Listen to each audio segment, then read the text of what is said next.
Hello friends, I am Dr. Bhavna Mittal. I am a gynecologist and obstetrician practicing for the last 20 years. I practice at Shivam IVF and Infertility Center and Shivam Surgical and Maternity Center located in East Delhi. आज मैं आपसे एक बड़े interesting topic के बारे में बात कर रही हूँ जिस पे हो सकता है आप में से कईयों की क्वेरी होगी. दैट इज़ कॉन्ट्रासेप्शन, या फिर कॉमन भाषा में अगर हम प्रेगनेंसी नहीं चाहते हैं तो हमें क्या करना चाहिए. ये अपने आप में एक बहुत इम्पॉर्टेंट डिसीजन है जो कि एक कपल को एक साथ लेना होता है. अगर हम इस टॉपिक को डिवाइड करें तो हम इस पे बात कर सकते हैं कि कब ऐसा हो सकता है कि आप प्रेगनेंसी डिले कर सकते हैं. दूसरा, कब आपको प्रेगनेंसी डिले करने की कोशिश नहीं करनी चाहिए.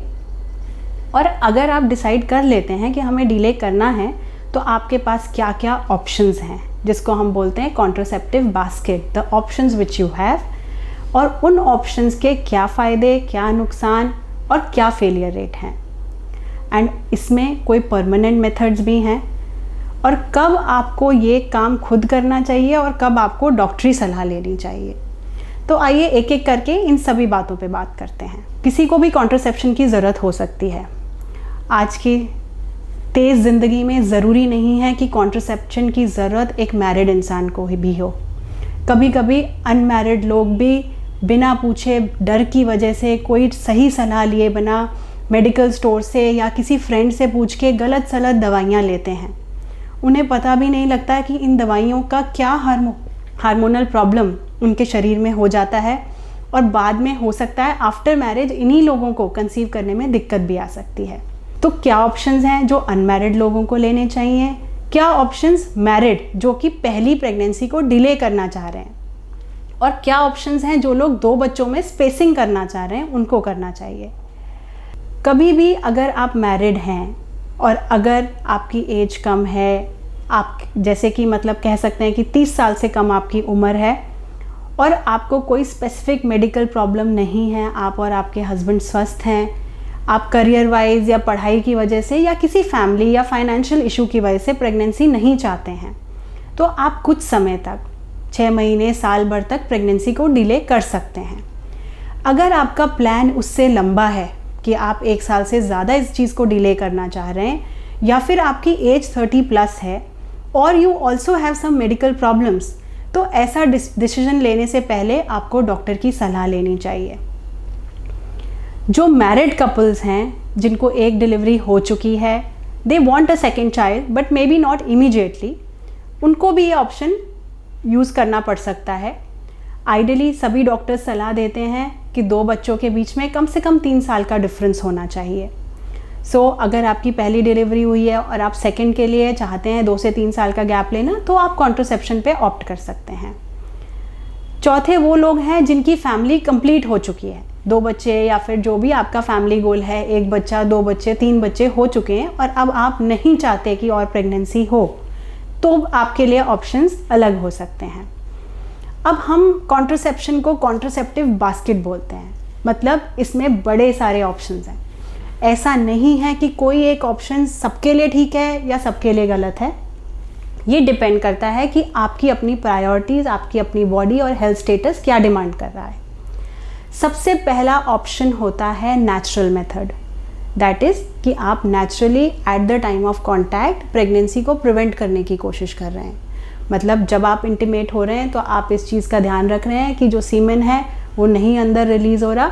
इसको हम कोइटस इंटरप्टस बोलते हैं. लेकिन इस मेथड में फेलियर रेट थोड़ा हाई होता है. It has almost 13% failure rate.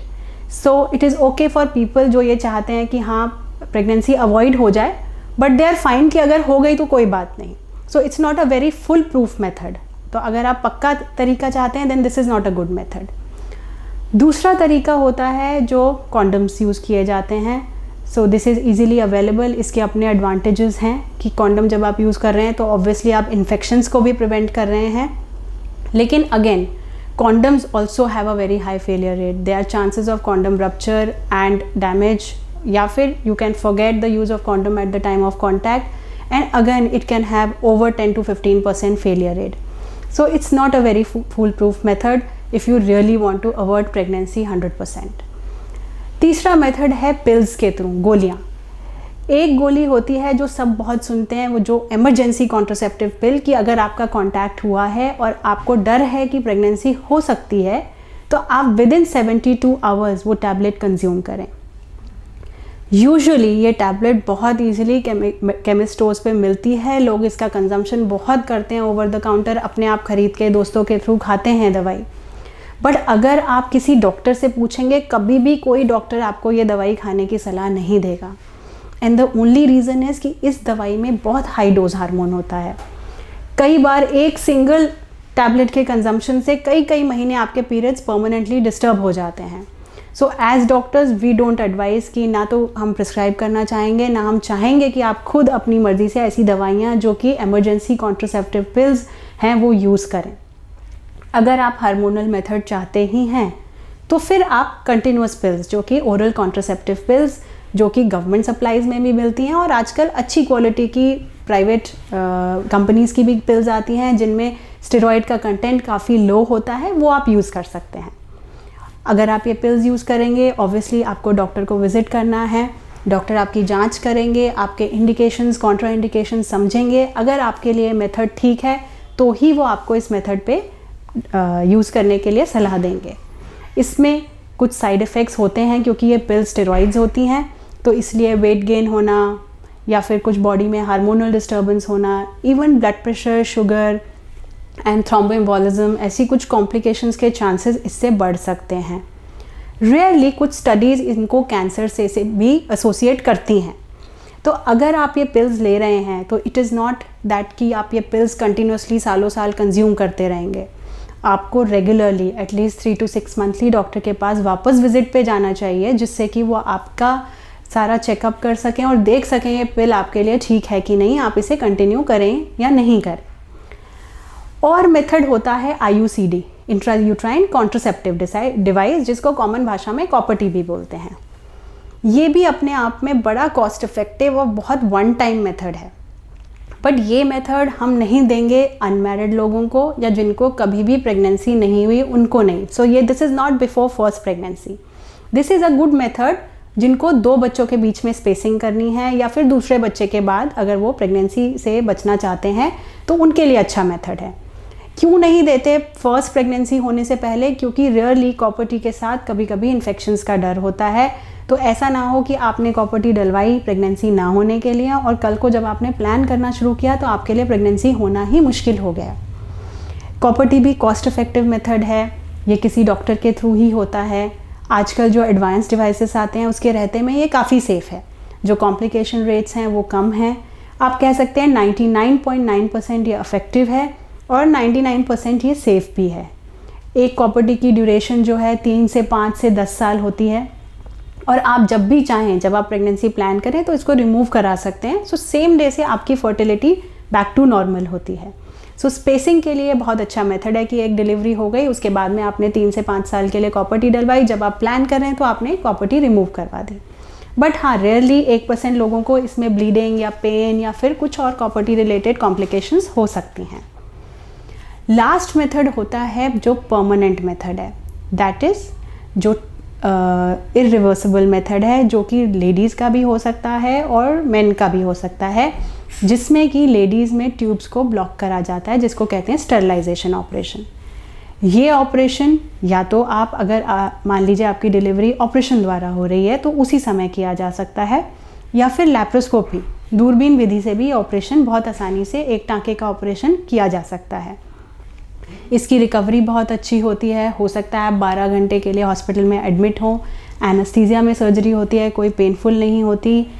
लेकिन इसका एक ही डिसएडवांटेज है कि ये परमानेंट है। ये ऑपरेशन अगर आप कल को चाहें कि अब हमें प्रेगनेंसी किसी भी वजह से, मान लीजिए कुछ भी मिसहैप हो जाए and you want to plan a pregnancy again, तो ये ऑपरेशन खुलने में बहुत सफल नहीं होता। तो इसका मतलब अगर आप ये डिसीजन लेते हैं तो आपको बहुत सोच समझ के लेना है। इनफैक्ट कुछ रिकमेंडेशंस ये कहती हैं कि अगर आपके पास मिनिमम 2 बच्चे हैं और छोटा बच्चा 3 साल का हो चुका है और दोनों बच्चे स्वस्थ हैं, तभी आप ऐसे ऑपरेशंस पे ऑप्ट करें।